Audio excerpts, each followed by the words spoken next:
Dr. Garang, who is responsible for what happened in Kolkatan? It is the government that killed our people. That's a serious accusation. And it is a very serious one. And it is not only me who's saying this. Everyone in Juba knows this. They are talking about it.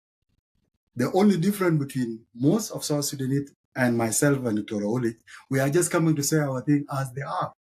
The rest are saying, look, Kolkatan is actually a place after Jabal Iraq. And what is happening in Jabal Iraq is that there is a mining. There are South Sudanese everywhere. Recently, South Sudan, some influential people within the government, brought in a mining company. And they want to have full control of Kolkatan. They don't want citizens to go there and to be done randomly, like what is happening in Jabal Iraq. So the way to do it is to kill the citizens so that you scare them off. And that's exactly what happened. For those of you who are joining us, I'm joined today by two thinkers and analysts with whom you're all familiar. Honorable Waldau, who is the Secretary General of United People's Alliance, UPA, and Mr. Abraham Owolich, who is with PCCA, People's Coalition Advocate for Civil Action. So these are the topics we'll be discussing today. The first one is the position of PCCA on the health of the president. They released a statement recently asking the parliament to investigate the health of the president. The second topic we'll be discussing is the recent removal of the Speaker of Parliament, Honorable Gemma Nunu Kumba. And the third topic we'll discuss is the recent killing in Kor Kaltan. And then the last one is, do we have an alternative to what we have now in South Sudan? We usually talk about extension or elections. So do we have a third alternative or fourth alternative? These are the topics we'll be discussing today. So I want to welcome you back again to Kwirti TV. Thank you very much, Dr. Quir, for this opportunity to chat and to engage citizens of South Sudan across the world on pertinent issues related to South Sudan. So I look forward to the conversation. Thank you. All right. So thank you for joining me, and people are looking forward to having you. They are really glad that both of you are also on the same show today. So I want to begin by asking you, Abraham, to tell us what that position means, because you came out and asked the parliament to investigate the health of the president, which is something many democracies do, because the health of the president is something that should be public. So can you explain to us what that means? Right. Yeah, what prompted us, there are three major reasons why we issued the statement. First, the recent international engagement, the last African Union summit, the way the president appeared and the way he spoke raised a lot of concern for us. The president was not able to articulate himself. He was struggling to walk, and the whole saga was just a disaster. It was such an embarrassment for us. But this is not the first time this has happened. Remember, when the president was the chairman of the African Union, the East African Community, he struggled even to recognize other heads of, attributing people wrong titles, wrong names, or wrong countries that they represent, suggesting that he's not, his mind is not in. But if it is something that is sustained for a period of time, you struggle to make speeches, you struggle to be coherent, and your mind appears to wander off in the middle of an important speech.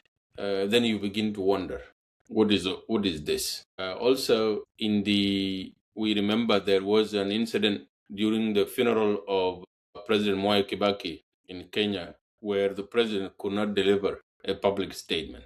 Instead, he deferred his statement to Martin Eliya, the Minister of Cabinet Affairs. And that created a diplomatic row because Kenyan authorities were not aware that the president was not going to deliver his statement.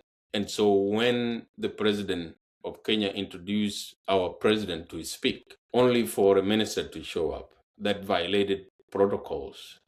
If it was known that the president was not going to issue a statement, the introduction would have been done by someone else, not the president himself. Yeah, so these awkward movements are beginning to increase in frequency, and they point to only one thing, that the president is declining mentally. So that is one. Second, there are constant rumors in and around the president that the president is not well. People that are close to him keep telling us that the president is not well, that he is sick, and that he is not able to execute his executive functions. There are even people who have gone as far as saying that in one day, maybe you will have a window of about 30 to 1 hour in which the president is alert and is able to function. But the rest of the hours is not alert. And so these rumors cannot be dismissed because they are persistent. They keep coming. And maybe the fourth, maybe the fifth, the third reason statement is that there are also increasing rumors in and around Juba that some of the decisions that are made, the president is not the one making those decisions, that there are others using his power to make such decisions that are consequential to the country. And so in my view, given these issues and given other incidents that I'm not willing to talk about, one of which I could talk about, recently there was a cabinet meeting in which it was reported that the president actually passed out for about 30 minutes before he regained his consciousness. And it was in the middle of a cabinet meeting. So he had to be taken out of the room, resuscitated, and of course the meeting could not proceed. That degree of uncertainty creates a lot of risk for the country. And so we feel that since the president and his health are part of the job of being a president, his health is a public interest. And we have a constitutional provision for that recognizes that when there is mental decline and the president is not able to execute the way he is expected, the parliament could invoke that article that demand that the South Sudan Medical Commission is able to perform a test on the president, both on his physical capacity and also his mental capacity. Okay. I think the time for that has come because increasingly there are so many reasons why we believe that the president is no longer able to execute duties with full mental capacity. I think there are so many signs that show that there has been a mental decline on the side of the president. The other rumors keeps coming up as well that he would fire people, but then when he runs into them later, he would say, I have not seen you. Why have you not come with your reports? And the person would say, you fired me a long time ago. And the president would say, no, I didn't. Who said I fired you? Of course, that could be a ploy, obviously, to save his face, but there are increasing reports like that. Okay. And you begin to wonder if the president is in that state of mind, who is running the country? All right. And the country deserves to know. We need to have a formal report to put these speculations to rest. And the only way you can do that is to perform the legally mandated mental acuity check and physical capacity check on the president. Okay, that's why we issued our statement. Okay, I'll come back to the efficacy of the statement, how feasible it is. I want to give Honorable Waldau a chance to respond to this, whether you agree with the position of PCC on asking the parliament to investigate the health of the president. Thank you very much, Dr. Garang, and thank you, dear friend, Dr. Aulich, for the presentation. Honestly, what we are discussing tonight is a very tough and a difficult topic. We are talking about an elder that is dear to us and we respect so much. He's someone who has dedicated more than 60 years in struggle, justice, and fighting for our rights. Our president fought the war of Anyanya 1 at a very young age when he left school and joined the Anyanya, came back, and he himself, with Dr. John Garang and his colleagues, formed the SPLM-SPLA. He walked across South Sudan, from east to west, from north to south, across Sudan. So he's someone we have, all of us, three of us, you respect him very much. Unfortunately, age, it is something that all of us, even us at this young age, we will deal with it at some point. And the sign of our president being tired and needed help are very clear. We in the United People Alliance, UPA, we are very aware of many things that were mentioned by Aulich and more. As you know, some of the leaders in the UPA are well connected in the country. Those of General Nial, General Malone, General Pagan, General Uyai, and the rest. We get a lot of information that regarding to whatever happening in the country, including the health of our president. The UPA have a different approach. As a political alliance, we are dealing with it differently. But we appreciate and acknowledge the role and the statement by the PCCA. The way we are dealing with it, yes, we are very much concerned about it, and our approach is different, and we are engaging in so different ways that maybe today will not be the right time to share all the details, but time will come in which the UPA will share them. But what I want to say is that, yes, there is a serious concern, and those concerns that were listed by NPCC and more are there. And this is a national issue. This is national security issues that need urgent attention of all of us. So you said you have a different approach. How, if you are willing to share, how different is it? Well, our approach is that, you know, when you come as an alliance, there are certain things that we agree on the assessment, and the PCCA decided to go publicly about it. Us, we decided to take other routes, whether diplomatically or politically. But it is the same thing. That there are so many ways that you can go to Rome, and eventually you will reach Rome. So we are approaching the same topic from different perspectives. Okay.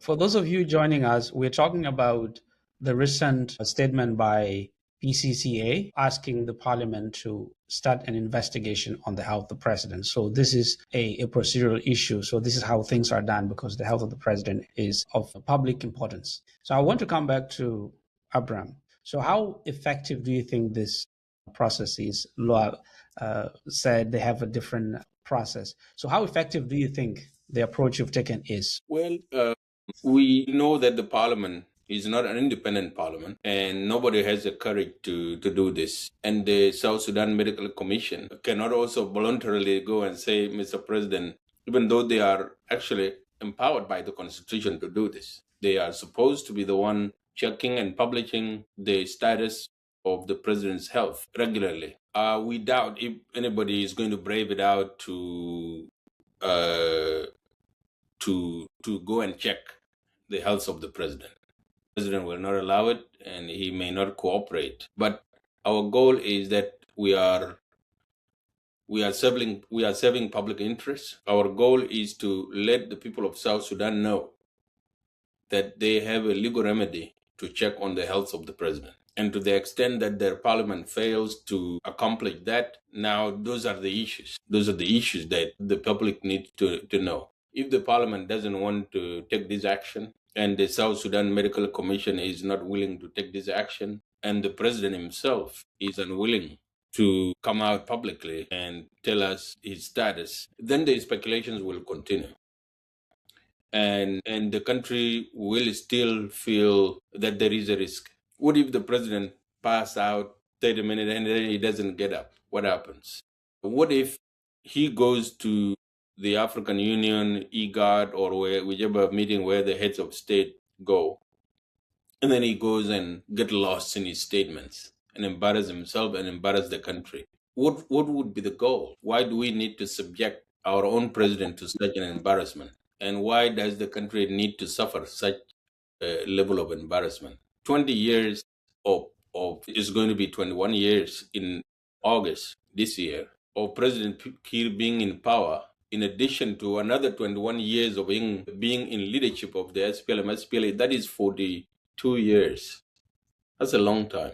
The president needs to rest, and his brain is quitting on him, and evidence is available publicly. And in our statement, we have actually included links to videos related to the speeches that we are citing. And you can see that if President Kiir were your dad, you would not allow him to leave the house to go and give such a speech. And so that is the reason we think that this is a national duty. And if the parliament has not given it a thought, we as activists and as advocates, we can raise it. Now, it is one thing, if they don't respect the call, it will be recorded in history that this issue was raised, but the parliament did not have the guts or the courage to act on it. So that is so we would have played our responsibility as citizens to raise this issue. Okay. And we think that it needs to be in the public domain because it is a public issue and nobody is talking about it. Yes, people are talking about it,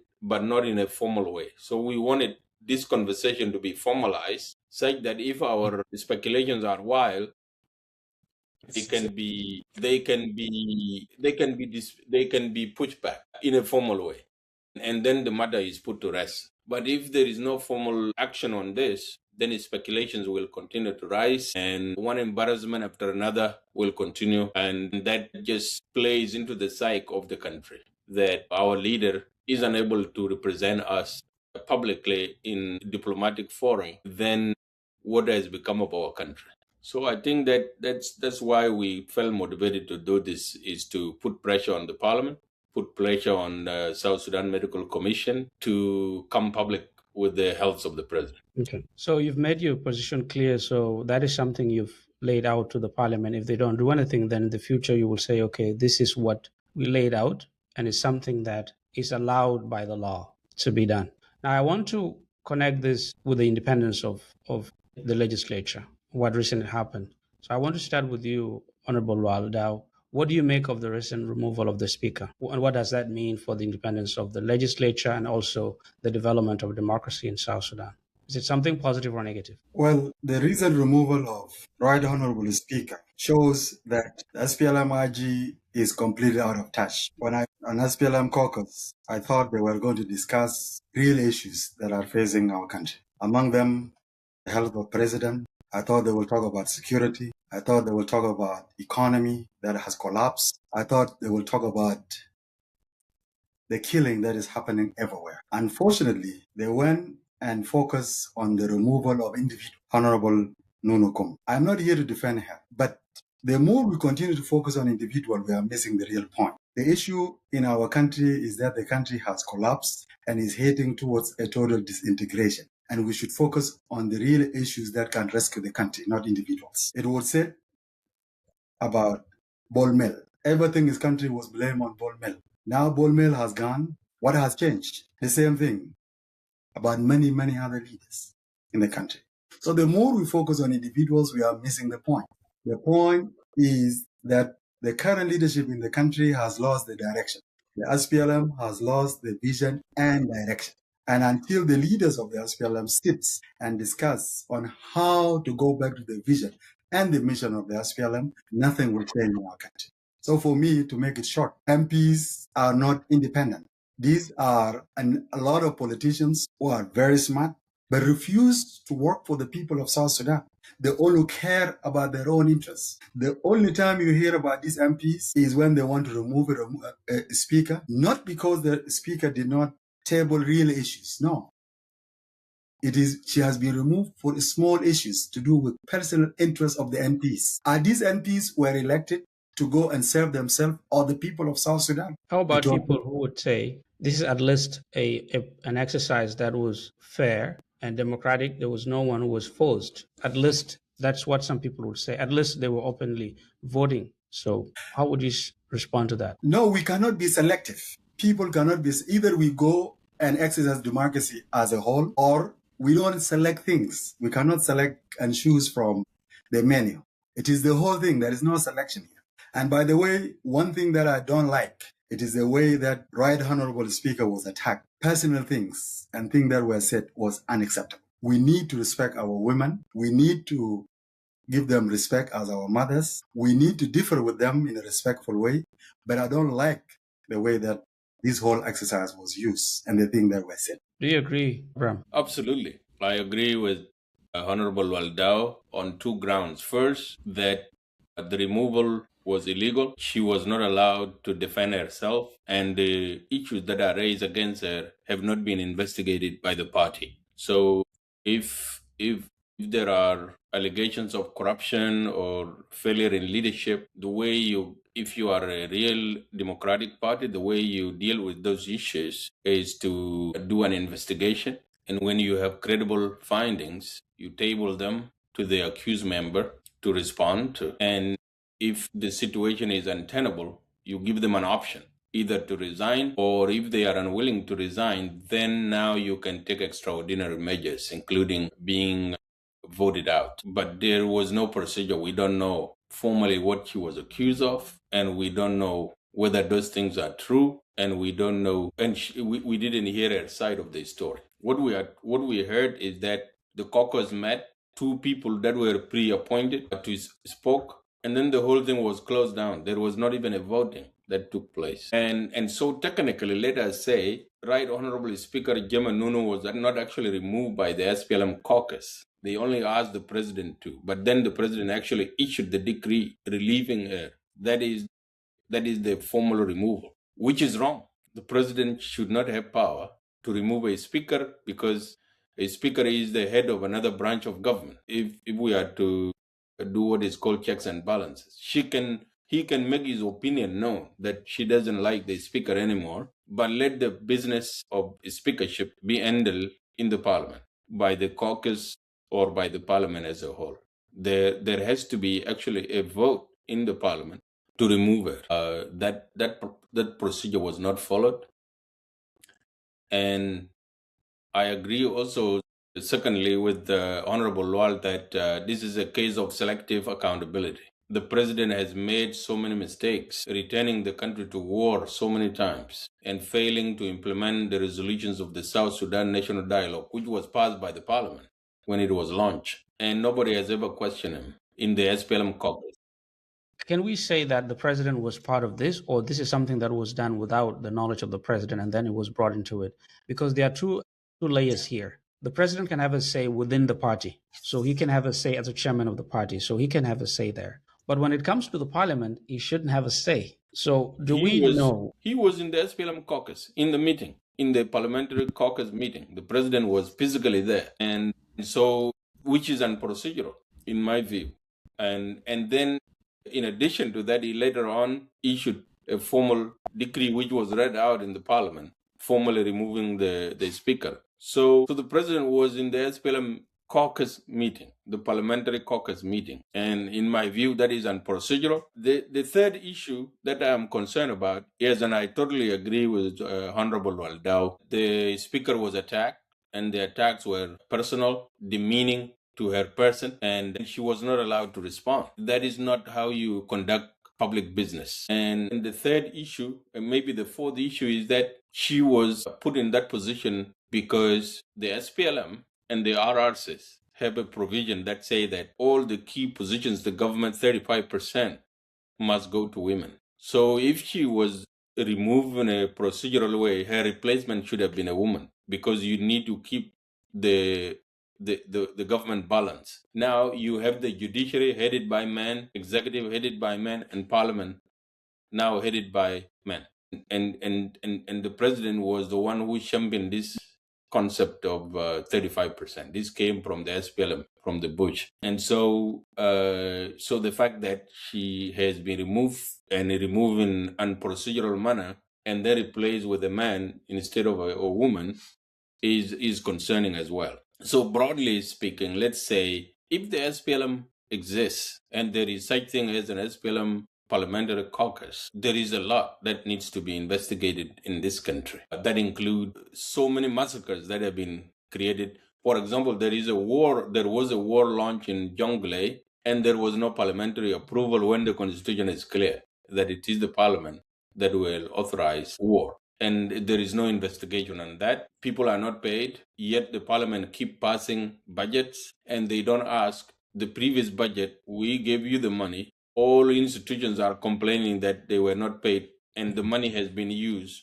Where did the money go? And if that money is not brought, then the next budget doesn't get passed. This is the work of parliament. But everything is in disarray in the country, and they could find guts and courage to attack on the only woman that had significant position of power. Can we say, and I want Honorable Wyatt to weigh in on this, you've talked about selective accountability. So can we say this is just the usual malaise within the SPLM? Anyone would be subject to the same thing, would be insulted. Or can we say there's a gender element to this, as some of you seem to insinuate that she's a woman and the new speaker should have been a woman? So do you think there's a gender issue to this? Well, SPLM is known to abuse its own members. Right Honorable Nuno is a member of SPLM political bureau. And many leaders, like when I talk to some of these MPs, the issues they are raising are not the issues that really you should talk about. At this particular time, it looks like these people are out of touch, Dr. Graham. We have a lot of very serious issues, but I think I agree with everything said by Dr. Awolech. And really, I want to end this topic by saying, since Right Honorable Nunu is a member of SPLM Political Bureau, and she was marginalized by her party, just like the same way the Secretary General, former Secretary General of SPLM, Pagana Momo, was marginalized by the same party, and the same way that General Nyal Deng was marginalized by the same party, and also the same way General Paul Malone was marginalized by the same party. I will take this opportunity to Kweti TV to invite Right Honorable Nunu Kumba to join the UPA, and she will become our speaker. And when we take over the country, we will give her fair and investigate all these accusations. Because you cannot just accuse someone and throw her out. We need to give her a chance to present herself. So please don't arrest her. Let her, give her a political space. If you think you are practicing democracy, let her come to Nairobi and we'll talk to her. We'll find out what happened to her. And at this point, we are in process of establishing the parliament for the UPA. Maybe she can be a good fit for that. Thank you. So thank you. So should I say something a little bit? Yes. Well, there is a conspiracy story, a conspiracy theory that says that. But you guys in PCC also want her. No, since she's a political heavyweight, I think UPA is the best place for her. We are just the street boys here trying to make a noise. But let me say this: there is a conspiracy theory that says that a year ago, or there was a certain, I don't remember very well, when she went on a regional tour, and when she came back, she was highly welcomed, the speaker I'm talking about. And one of the people said, she is likely to be our next president because of how she has been working and all of that. And since that word came out, the political future was thrown into darkness. And so this was in the making as a result. Yes, there is a gender aspect to it. I think she was bullied. If she was a man, she could have been handled differently. If she was one eager, she could have been handled a little bit differently. I'm not saying that she was a great leader. I don't know. I was not in the parliament. And I'm not saying that she did not commit any mistakes. She might have. But I'm just saying that procedurally, a high-level person, such as the Speaker of Parliament, who came through the channels of the party, should be given a grace. She should be given a grace, being handled well. And maybe she could have met with the president one-on-one, and she would have been asked that, the time she should leave. And she could have done it in her own terms. And then it saves everybody's face. So those who didn't like her would be saved the bad things they would say about her. And her would craft a statement reflecting how she had served, and now it is time to move on. It would have made everybody happy. But she was bullied, and I think she was bullied because she was a woman, and that is not acceptable at this time. When the issue came out, she released a statement saying that she's going to remain, she was removed, and then she folded the following week, and she never fought back. She actually said what the two of you mentioned. She wasn't given a chance to respond to the accusations, but she just folded. Is she also a victim of her own approach to issues, given the way SPLM does things? Because she didn't fight. She could have fought the MPs, or maybe she was afraid of the president to be seen as, she was rebellious or something. Why didn't she fight back within the parliament? Well, this is part of the thing we've been talking about as UPA. And PCC, we've been calling for a political and civic space. There is no civic and political space in the country. If she fights back, as we speak, she will be talking with those of Bolmel and General Kolkor and the rest. Why would she want herself to be put in that situation? There is no place where you can talk. She will be arrested and humiliated even more. So I know she can defend herself better. There is, she's a female. She's been humiliated badly. I remember she has served this country for a very, very long time. If you want to end her career, you don't do it like that. You don't embarrass her like that. Again, if I'm not depending what she did, probably she might have committed mistakes like Awolech has said. But I guarantee you one thing. If you are talking about corruption, many speakers before her has made the same thing. And some got away with it. Men, okay? If you talk about anything that you're accusing her, it is probably done by all these speakers that were previously there. So we cannot be selective and humiliate ourselves. So in short, that's the reason she's not talking. because she will be arrested and humiliated even more. But the truth will come out. I'm sure she will write a memoir and she will tell exactly what happened and how this whole thing was done. And strangely enough, Dr. Garang, don't be surprised that the same SPLM will recycle her and give her a position tomorrow. Because this is what we have seen. You see Tutka going, Tutka is coming back. You see Salvatore Garamo-Buedi leaving, Salvatore Garamo-Buedi is a problem, Salvatore Garamo-Buedi is a solution. Honorable Tutka is a problem. Then the next day, Tutka is a solution. As we speak tonight, you are talking about Nuru Kumba is the problem. She's the one that is messing up the country. Don't be surprised tomorrow you see her as a solution. It shows only one thing. The SPLM IG government has lost the vision and direction. And the people of South Sudan need to come out and rescue themselves from these failed leaders who don't know where they are. There's a question from Ding, and he's saying that the speaker, German Nukumba, left the same way she came. I'm reading from his comment. I was at that event when the president called her to the podium, raised her hand, and introduced her as the new speaker. She was elected, but those preferred by parliament were pushed aside by the president. So he's saying she left exactly the same way she came. The new speaker was preferred by the president the same way she was preferred by the president. Does that make sense to you? Yeah, well, the truth is she was not actually elected as a member of parliament. So she did not come by election. She came by appointment, which is another issue, an issue of its own. How could somebody who was not elected become a speaker of parliament? That goes to turn everything upside down about the parliament being a house of representatives of people. So there is a point in Deng's comment that she came because the president wanted her to become the speaker, and she left because the president didn't want her to continue to become the speaker. I think that is completely true. If the president was not willing to let her go, she would not have gone. And I quite agree with Honorable Waldau that the reason she could not speak out in the SPLM, speaking out is a taboo. You don't do it.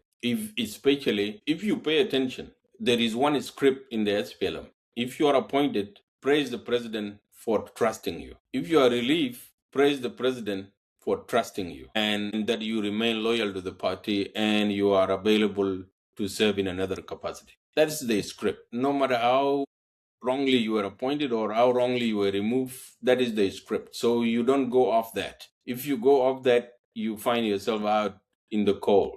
And so I think that's what has happened to Right Honorable Speaker. She knows that her power came from the president, and when the president was sitting in that caucus and he said nothing defending you, that was the end of business. So Deng has a point in that. But what we are saying is that should not be normal. That should not be the normal way of doing business related to parliament. Parliament should be an independent branch from the executive, and it should have the independence to appoint and remove its leadership without interference from the executive. I think that's the only way you could say you have an independent parliament that can hold the executive to account. Well, you were smiling. Yes, I would agree with Aulich, and I want to add one more point that, last time I talked with you about 4 center of powers in Juba. This is a clear illustration that the Right Honorable Speaker was removed by politicians. By the way, President he didn't care. He was there sitting, probably was brought in to just confirm that this thing is President supported. And he did not say a word. He was silent. Then he left. Then he forgot about it. He didn't care about it anymore. He thought it was done at the SPLM. Then the same people came with a degree and said, Mr. President signed this. That's how she was fired again. So our country is really in a very serious situation, brother, Dr. Garang and Dr. Aulich. We really, really need to move very fast and rescue our country because we don't know who is in charge. So thank you. That will move us to the next topic. You talk about rescuing the country. I will push the topic of Kor Haltan at the end, but I want to come to the question of the envoy who came recently to Juba, the former president of Tanzania, Jakaya Kikwete. And also, I want to connect that with the topic we've been talking about. In South Sudan, there's this political dialectic now. Either we go for elections or we extend the agreement. So I want to see if there's a third way or fourth way. So first of all, what does his appointment mean to peace in South Sudan and the political climate now? If you want to begin, Honorable Waldau. Well, first of all, the United People Alliance UPA issued a statement welcoming his appointment, and we are really hopeful that he will help and rescue our situation as people. There is something you said in your video, and this is something also I quite agree with. This is a fourth president that served in Tanzania, was elected. South Sudanese need to know that you don't have to be president for life. There is a life after becoming president. This is something you should do for 4 years, maybe 8 years at most. Like President Kiir is tired, need to spend time with grandchildren. But the beneficiaries would like to keep him there forever. This is a message that, look, you can continue to do something else and even more respectful. But to answer your question, at this particular time, this issue of election, Dr. Garang, is a very strange thing that people of South Sudan are talking about. I am sick and tired of a country that people decided not to talk, not to tell the truth. Everyone in the country now, from the president to the secretary general of the SPLM to all the political leaders, those of Mokwe and Martin Elia, all of them know that there will be no election come December 2026. Everyone knows that. Yet they will talk seriously that there will be an election. There is no election, and there will be no election come December 2026. You cannot talk about election in a country where there is no money even to print the ballots. Today, we are in April. By September, President's supposed to fire everyone and should be a caretaker government to take over, which is you are talking about the window of the next 5 months. The announcement should have come from the election commission, not the party. So the election is not an option. There will be no election, and the government is not capable of doing fair, credible election. They will not do that. As the UPA, we believe that there is a need for election in the country. We are not against election, we support that. But this government will not do it. Then the other option is the extension. If you extend it, it is the same result, because you cannot keep extending and extending and extending and expect a different result. So what is it really can be done? What needs to be done now is first, release Dr. Riek Machar and all political detainees, including Dr. Benjamin Bolmel, General Kolkor. All the politicians who are in the country are to be released and open up a political and civic space. Then, with all of us, the government and opposition, plus PCC and all the other civil society, we engage in a serious dialogue. A dialogue that should end with an agreement that will be a government of technocrats that will serve with a mandate of 3 things mainly. 1, that government should work to make sure there is a political and civic space in the country. 2, that government should work to make sure that there is a constitution in the country, permanent constitution, okay? The other thing that government should work is to prepare the country an election by itself. That task can be done within 18 to 24 months. And that government will be a government of technocrats. The people who will be there, including a head of that government, are South Sudanese who have no political association, people who are technocrat, people like you, Dr. Garang, you will be given a role to serve there, and many others who are technocrat. As President Kiir and Dr. Riek Machar, they need to go. We are sick and tired of them failing time and again. We need Dr. Machar to be released. He joined hand with Dr. Kiir, with General Kiir. They travel together to Warab. Then he leave President Kiir there in Akon, and then he moves straight to his village and that's the end of the story. The country need to move on. They are not the only South Sudanese. Thank you. Okay, so I'll come back to the feasibility, because we all know the president doesn't want to leave. I want to give a chance to Abraham to weigh in on this third way.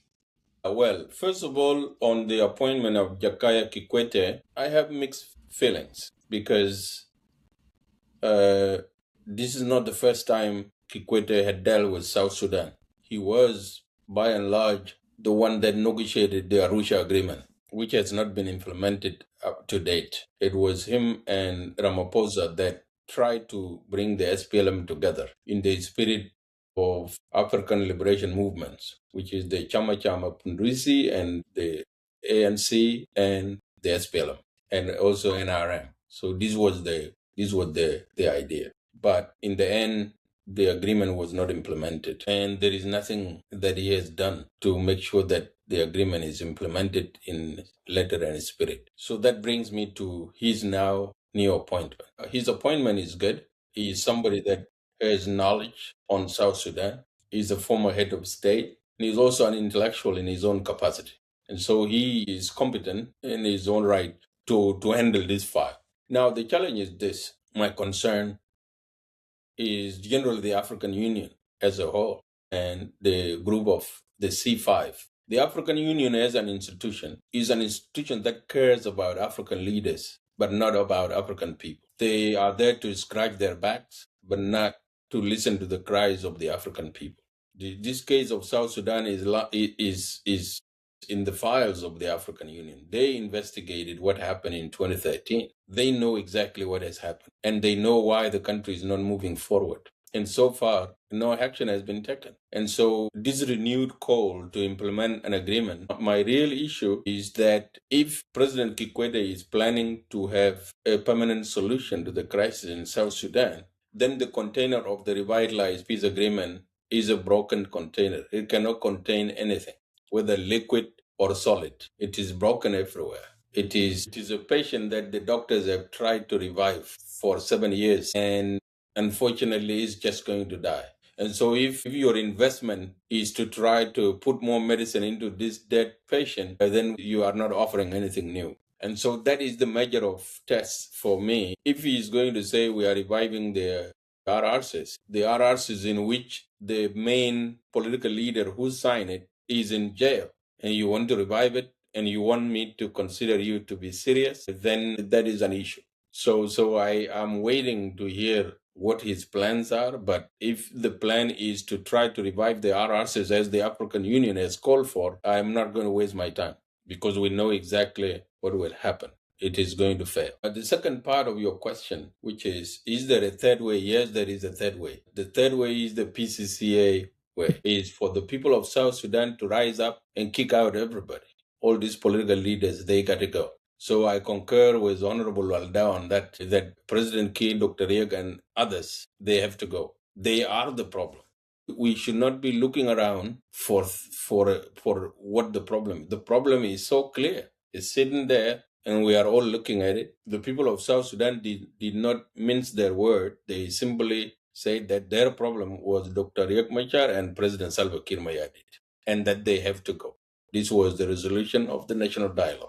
That message is clear. Now, the fact that they have refused not to go is now our challenge, which is why I believe that the only way we can deal with this is not a UN resolution, is not United States landing Marines to take people out, is not the African Union or C5. It is the people of South Sudan themselves being fed up with this situation and bring realities on the ground to face the leaders that have failed them, that have moved them from. They got a population in 2008 that was on average 50% below poverty line. They have managed to push everybody below the poverty line. Now we are sitting at 92%. That is the death penalty right there. So we are working really hard to kill our own people, either by gun or by starvation.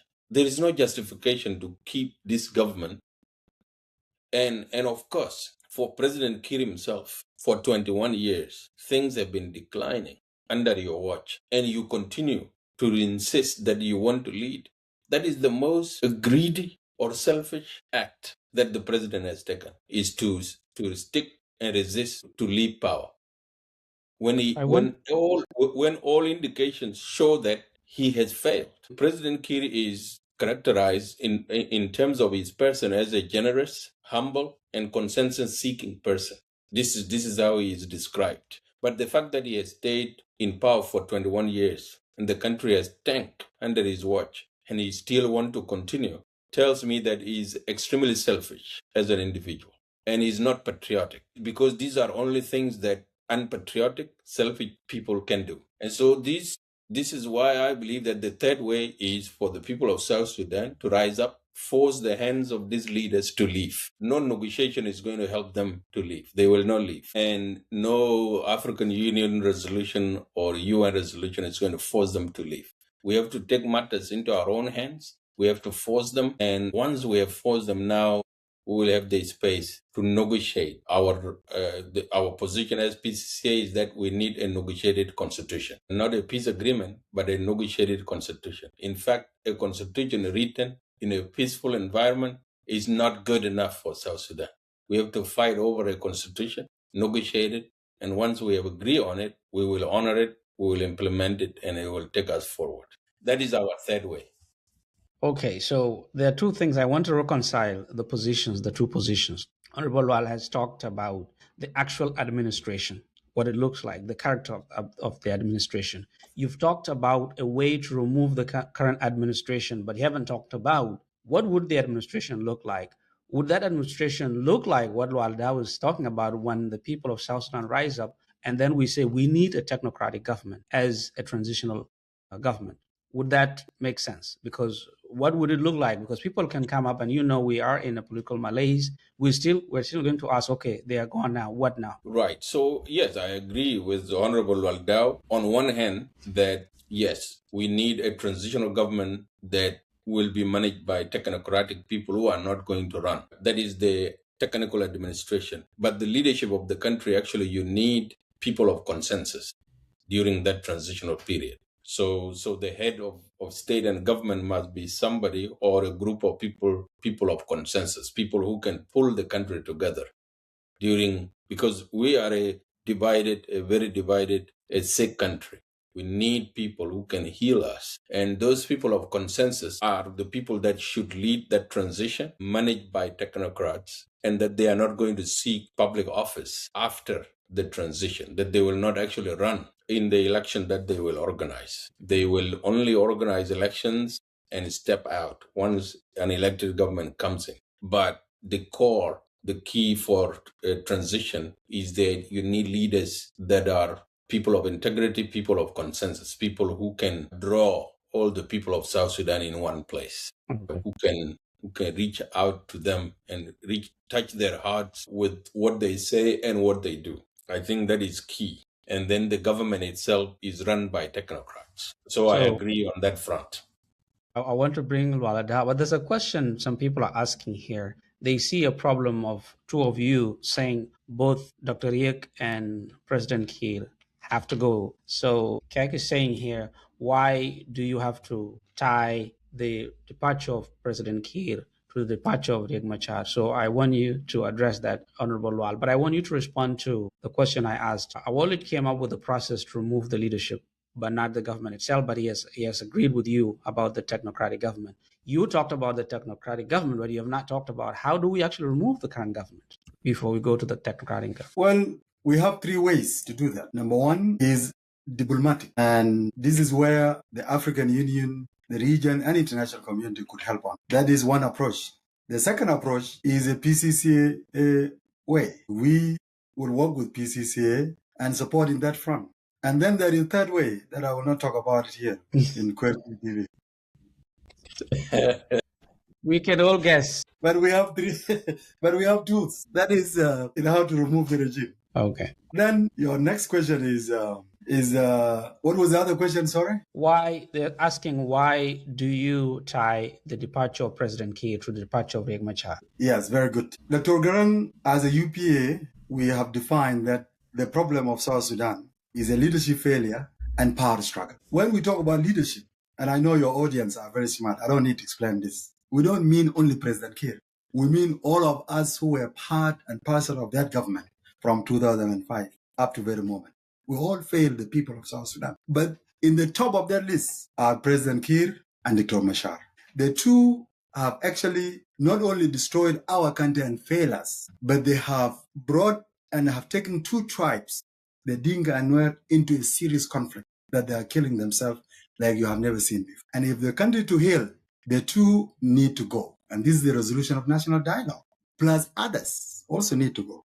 This country is full of leaders who are ready to take over and move this country forward, and they can perform better and provide services to people of South Sudan. It doesn't have to be only these people, including you yourself and many Red Army generation that were giving a blank check that you go ahead and you will be a leader tomorrow. Tomorrow has come. Tomorrow is today. You don't want to continue with leaders who have no any policies. Their only food security policy is to tell the people of South Sudan go eat dogs and lizards and frogs and so forth as a food security policy by these leaders. I know people are talking about these issues of General Kolmanyang as that, people are laughing about. It shows you one thing, that our leaders are completely bankrupt. They have nothing left in their tank. They need to go, and they need to go all the way back from 2011 when the flag was raised. They are not going to be different. That's why we are saying it is not even only President Kiir and Dr. Riek alone. Even General Kolmanyang need to go. Daniel Awera Kot need to go. Wani need to go. Everyone need to go. All these people. What will they offer? Thank you. Okay. So can we say then that it's not just coming from you, it's something that is coming from the people of South Sudan as the national dialogue stated? Would that make sense, Abraham? Right. Well, yes, the call is coming from the national dialogue, and there is a logic to it. First of all, what wrecked the country? President Kiir believes that it was Riek trying to take his power that wrecked the country. Riek believes that it is Kiir pushing him out that is what has wrecked the country. So in the final analysis of the national dialogue, they identified that the main problem in South Sudan is leadership failure. And the leadership failure has created unbreakable political stalemate, such that when President Kiir and Dr. Riek Machar are in power together, the country does not move. It creates political paralysis. If they are not in government together, they are fighting, and the country is fighting. So to break this political stalemate, the best way is to let them go. You could argue, Riek could argue and say, but I have not led the country. I have been a victim. But we are saying, yes, he has been a victim, but he has been a sidekick of President Kiir. He has fathered the goals of President Kiir to stay in power and to wreck the country. And so sometimes this is where the idea of patriotism and also being generous in your heart comes in. If you have been in the spotlight for so long and it has generated a situation, the best way to do it is to step out. Maybe there is an opening, you could come back, but you step out so that you clear the toxin and let the situation move forward, and then you can come back. Even in marriage relationships, when the situation becomes toxic, people separate for a while to let things calm down, and then maybe you can try to come back. So Dr. Riek and President Kiir have been in public eye for so long, and they are associated with conflict and violence. This is the depths of the issue. And together with the conflict and violence is the failure of the country, failure of government, failure of the economy, failure of the military, and social failure, the breakdown of social fabric. And as I cited before, we have managed to push the entire country into poverty because of this situation.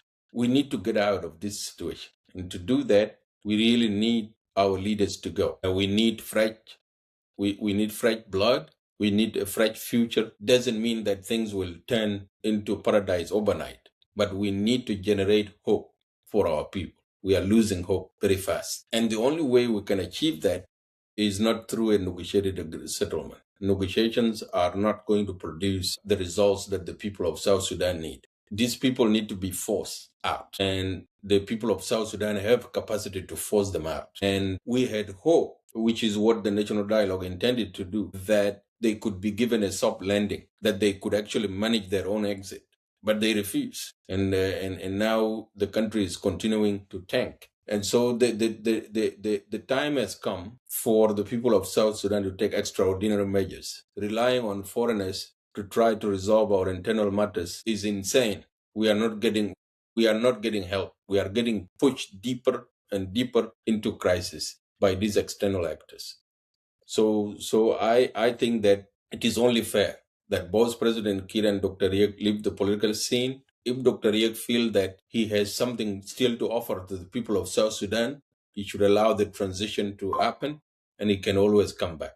Like late Uncle Tilar would say, a political tomb is open. When they bury you and they leave your tomb open, just in case you may rise.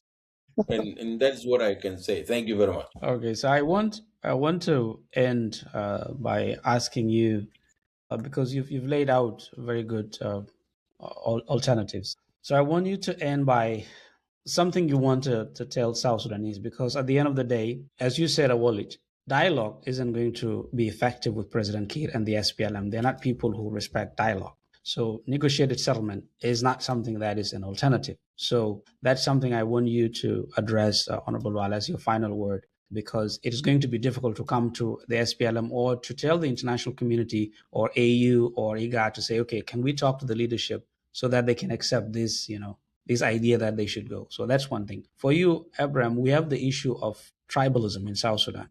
I remember you mentioned it, that it's not an issue, but I also see it as a big problem. Our people are united. So the moment we say we will have to have popular uprising, some people will just say, no, I'm not going to do that because we are not united. There's nothing that united, maybe some poverty, as you said, something that unites someone suffering in Torit and someone in Reng and someone in Awil. What is it that can give them a united voice that is so strong that people can come up and not be afraid of SSPDF on the army? So, Walda, if you want to begin, and then. Okay. Thank you very much, Dr. Garang. But before we end, and even before I answer your question, let me say something briefly about Korkaltan. This is a topic that we did not have enough time to address because we gone over time. But it's a very important topic. Korkaltan, the children that were killed there, these are young people who have done everything right in their life. They struggle. I know some of them that struggle to get their education. In their long journey, they could not even get a proper education. They were sleeping with no food, hungry, yet they were determined. Some of these young people graduated from university. That's the right thing. Unfortunately, they could not get a job. By this regime could not provide job for them. And what did they do? Because they are people with courage and dignity, they decided to go all the way to Korkaltan so that they can struggle and provide food for their families. And they were massacred. This is similar case to our citizens that were killed in Ruweng administration. Over 200 people were massacred. Similar case to our people that were killed in Warab.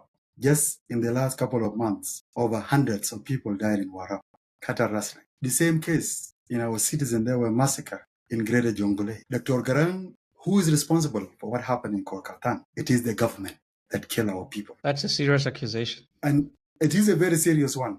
And it is not only me who's saying this. Everyone in Juba knows this. They are talking about it. The only difference between most of South Sudanese and myself and Dr. Oli, we are just coming to say our thing as they are. The rest are saying them. Look, Korkaltan is actually a place after Jabal Iraq. And what is happening in Jabal Iraq is there is a mining. There are South Sudanese everywhere. Recently, South Sudan, some influential people within the government, brought in a mining company. And they want to have full control of Korkaltan. They don't want citizens to go there and to be done randomly, like what is happening in Jabal Iraq. So the way to do it is to kill the citizens so that you scare them off. And that's exactly what happened. The government of South Sudan is responsible for what happened in Korkaltan, is responsible for the killing that happened even in Ruweng administration. What happened there? It was Division 4 of the government, plus the militia of the government, that killed the innocent citizen in Ruweng administration. 200 people, over 200 people. Time has come for the South Sudanese to ask themselves, and especially the members of the Jeng community, does this continue to be your government? Is this a Jeng government that your sons and the sons of South Sudanese died in millions so that we established this government? Is over 4 million people died so that few from Awil, few from Warab, few from Lakes, few from Jonglei, few from Rumbek, few from Juba, few from Yambu, few from where to come and sit in Juba and control and destroy the country in our eyes. Is this what we fought for? This country reached a level that need a rescue. And at this particular time, even during the days of our struggle, and I come from the borderline in northern Bahar Ghazal, even the fight we had with the Marhalim, and even the fight the people of Ruweng administration, and all these people have been doing along the borderline with the successive regime in Khartoum, there was no one time. Over 500 people were killed in 1 month. My message to Jeng, this government is not your government. This government is not serving you. You need to join the rest of your brothers, South Sudanese, to unite and remove this failed regime so that we unite as people of South Sudan. We establish a country, we establish a government, we establish we have a constitution so that we have a government that is fair and free to all South Sudanese, a government that will serve all the people of South Sudan. Thank you. Yeah. Abraham. Well, thank you, Honorable Waldau and Dr. Garang. I appreciate you for providing this platform. When we talk, we get healed and we are able to discern the truth. And to the listeners, especially those who have been commenting, I want to thank you also for having the courage to get engaged and be involved. My message is this, and I want to add my voice to what Honorable Waldau said about Korkaltan and the number of series of massacres that happened. When the massacre in Ruang happened in Piemnom, President Kiir decided to go to South Africa without even sending a word of condolence to the people of Piemnom. Is a stone throw away from Juba, and over 70 people of our people were killed. The president did not even find time to go and look at what happened and just visit those people. And not only that, between Lologo and Rajab, there was a massacre also that took place. Cattle keepers were keeping their cattle there. Some unknown people came and massacred a lot of people and took the cattle. Right in Juba. In fact, I lost my niece. My niece, yes. She was killed with her husband and a newborn child. And she left behind a toddler. So right there in Lologo, in Juba, just few days after Kolkaltan. And nobody has even paid attention to them. They lost all their cows and a lot of people got killed, but nobody went even to visit and say what happened to you. The question I want to raise tonight, especially to the people of South Sudan, is what does it mean for somebody to lead? What does it mean? In my view, there are three ways people can lead. One is what they say, what they tell us. Especially when we are going through something painful, they are able to console us and say, I'm here for you. I'll do something. I'll relieve your pain. The second thing that leaders do, they see risk ahead of time and they prevent it.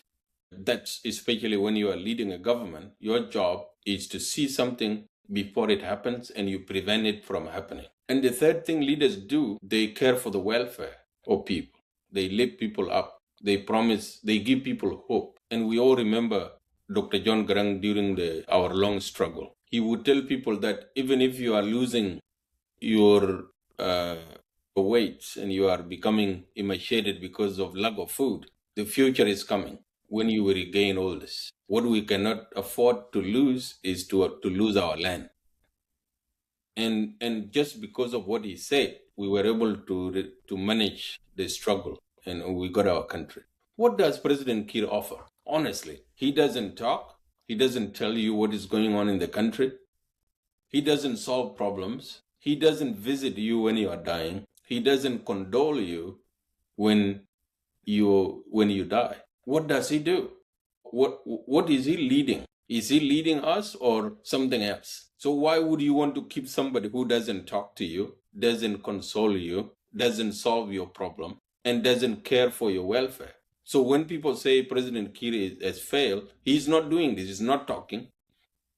He's not resolving problems. He avoids problems. He doesn't visit people who are drowning because of floods, people who have been attacked, people whose resources are looted. All presidents go to the site where events happen because that's where leadership is demonstrated. President Kiir has never done that. So the time has come, really, for the people of South Sudan. We have been waiting for a light to turn on, but the light doesn't exist. We are looking for a switch to turn the light on. The light does not exist. We need to create the light, and we need to remove this fictitious light that doesn't illuminate. So this is my message. The people of South Sudan, the power is in your hand. The future is in your hand. If you are going to allow yourself to be enslaved, such as you have been now, then that is your choice. But the truth of the matter is that we are not moving forward with President Kiir as a leader. We are not moving forward with the current crop of leaders. And the time to act is not, you are not waiting on America to come. You are not waiting on the UN. You are not waiting on the African Union. Nobody is coming to your aid. This is the responsibility is totally yours. And if there is anything we can do, which is what we are trying to do now, is to offer ways in which we need to think together to get out of this crisis. So with that, thank you very much. I just want to thank you too. This has been really incredible. And for those of you who have joined us, thank you for your comments. I'm sorry we were not able to answer all your questions because it's getting late. So I don't want to keep them more than I have already kept them, but we'll try next time to answer your questions like we did last time with Abraham. For some of you making comments, this show is open to anyone. As long as you're South Sudanese, as long as you're not coming here to create division, anyone is welcome. So this is not a show for particular people. It's for everyone to come and inform South Sudan. You can see the people informing you. It's not me. It's the guests. So if you feel there are some people who can inform South Sudanese people or inform people who are objective in their analysis, then you can always send me a message and I'll host them. So I want to thank you. We are going off air, everyone, and see you next time. I'll talk to you backstage too. Thank you. Thank you, comrade.